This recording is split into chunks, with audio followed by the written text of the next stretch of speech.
an even earlier necessity, which is a study by the Israeli government of what we want and what we will suggest on such matters as method and time and procedure. But we have definitely been told that this means, in the United States interpretation, direct negotiation, and that this is the only interpretation that they know of and that they will insist on it. But there are many questions to be asked about auspices and place and time and venue, and if I don't say anything to you about that, it isn't from a mere desire to withhold information from you, although there is always that perverse instinct when a politician faces newspaper men. It is really because we have not yet decided. Yes, sir, Mr. Speaker. The military spokesman late this afternoon said that there was a strong Egyptian attack in the Suez City area. What effect will that have on this second ceasefire? Yes, I haven't come here. I was asked about our military spokesman's announcement of an Egyptian attack in the Suez Canal area. I'm not going to usurp the functions of the military spokesman. I think in the last few weeks, he's one of the few people who have had a job even more complicated than mine. So I'll let him do his work and not comment on military matters here. But I'll only say, as I said to Mr. Ben Porat in Hebrew, that although we certainly are aware of the fact that the early history of the ceasefire is an unhappy one, it just hasn't taken hold, we understand from our own past experience, and our American friends spoke of other experiences, that there is usually a time lag between the official time limit and the hour at which the fire dies down on all fronts. So we have not yet reached a conclusion that the whole thing is over and that there's nothing to hope for. What I will say, if some days pass in this situation, I'm not going to commit myself now, but as of this day, we have not reached that conclusion, and we hope that the Egyptians will honor the commitment that they've taken, especially as they have observers on their side, if they need any specific communication with us. Before we go on with the questions, may I make a very happy announcement? The blackout has been cancelled. Yes, sir, you are next. I think I'd like to say that says, rather confirms my last remark that we have not despaired of the ceasefire. Yes, sir. According to your words, since we don't get an answer from Egypt about the prisoners, does it mean that there's no ceasefire? If I wanted to say that, I am familiar with all the words that you've used, and I would have put them together and said it. No, I didn't say that. But the idea that there can really be a durable ceasefire without a very urgent treatment of this problem is not valid, and especially it's a test. It's a test of the two sponsoring powers, and I know what one of them thinks. I believe if it depended on one of them, things would have come out differently. But we understand that they have committed themselves to each other to use their strongest possible influence to bring this about. And I think the whole fate of the resolution in respect of the ceasefire and the negotiation will depend very much indeed on how this matter works out in the very early future. Yes, sir. Excellent. Comment on what Dr. Kissing said to you was that he'd been told by Moscow that under no circumstances were they prepared to see the Arab nations abandoned, whatever the ultimate consequences. I think if you'd like to get Dr. Kissinger's views, you're almost in time for his press conference, which is going to be held, I think, today. I'm not going to divulge what he said to us, except sometimes to give a general impression on some matters. In fact, some of the impressions of the United States can be read in the policy statement of Ambassador Scali and in the press conference of Ambassador McCloskey.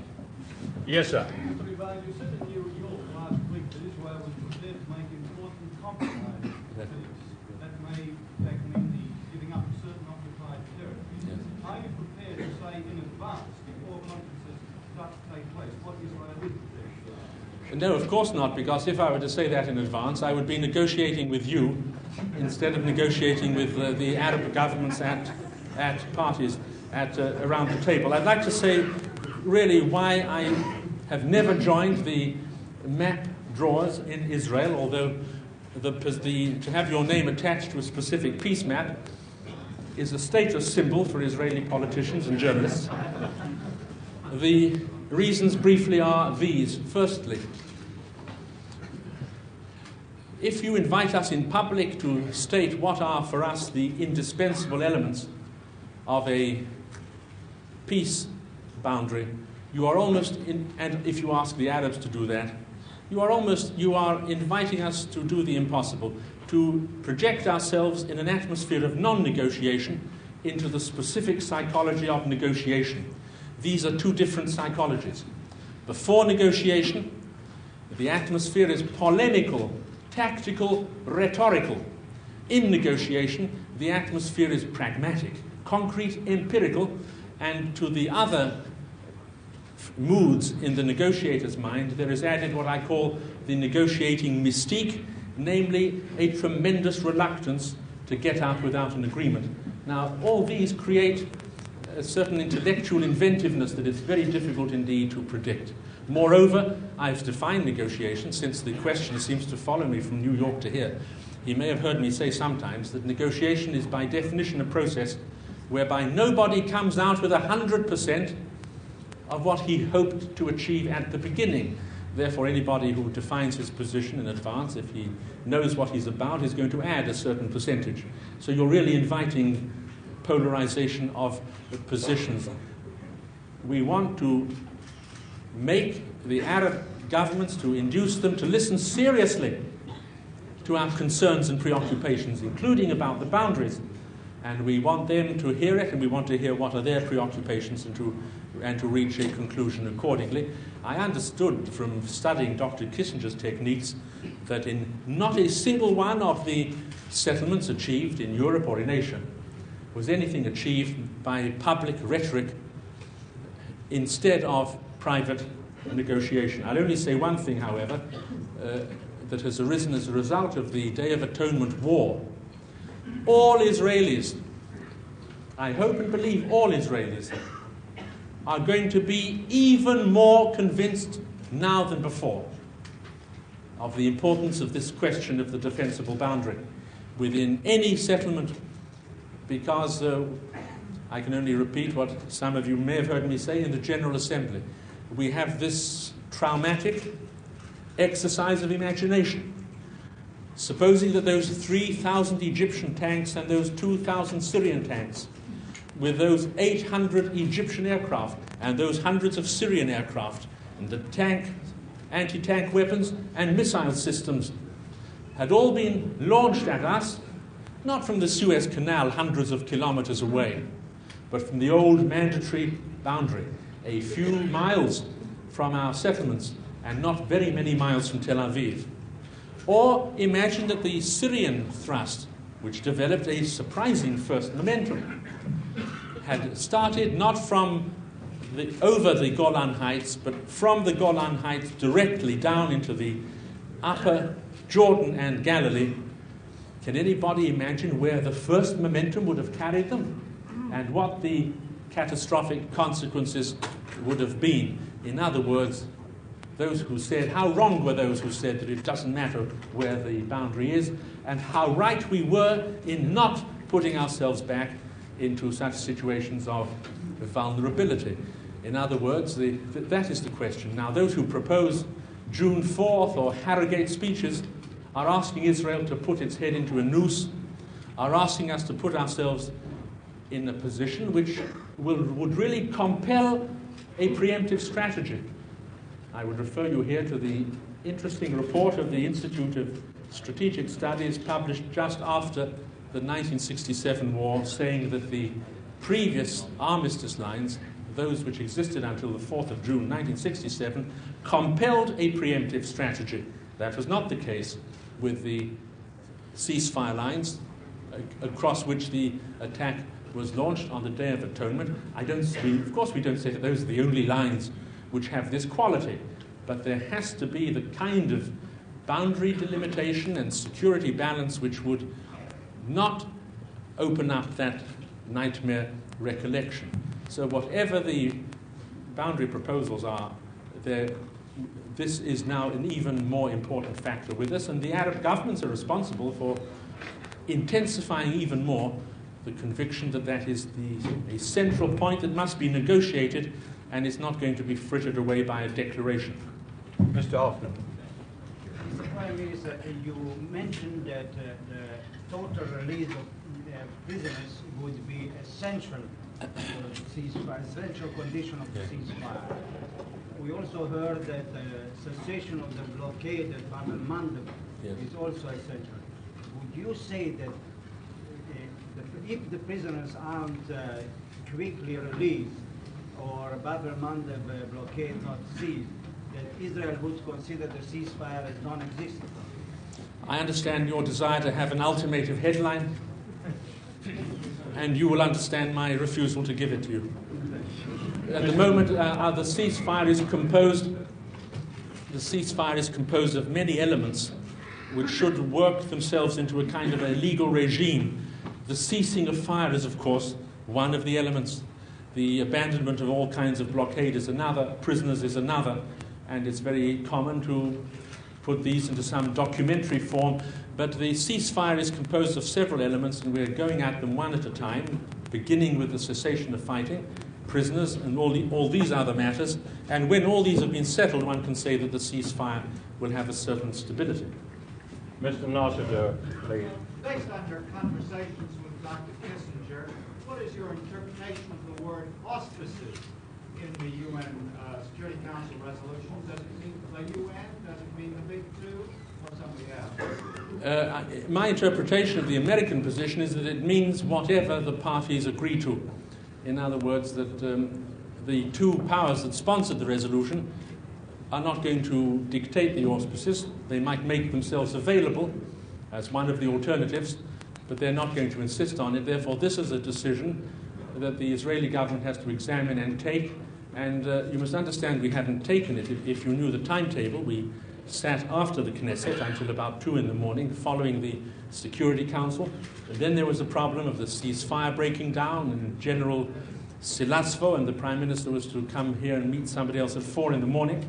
Incidentally, for the scientists here, we'd like to say that those who declare that human beings cannot live without sleep, we refute that theory. So we really have not got beyond what we're doing now, which is to try and get the ceasefire on its feet. Mr. Smith. Mr. Ivan, have you any assurance through Dr. Kissinger or any other way that the Arab states, Egypt in particular, are willing to participate in the negotiations specified in paragraph 3 of that resolution? Have you received those assurances from Dr. Kissinger or anyone else? I don't believe that Dr. Kissinger would claim to be able to speak for the Egyptian government. Let us be very prudent and careful. What do we know now? We know that the Soviet and American governments accept this principle, that they have recommended it, respectively, to Egypt, Syria, and Israel. We also know that the Security Council has unanimously endorsed this objective. That includes some countries which are very close indeed to the Arabs, rather closer than we would like them to be.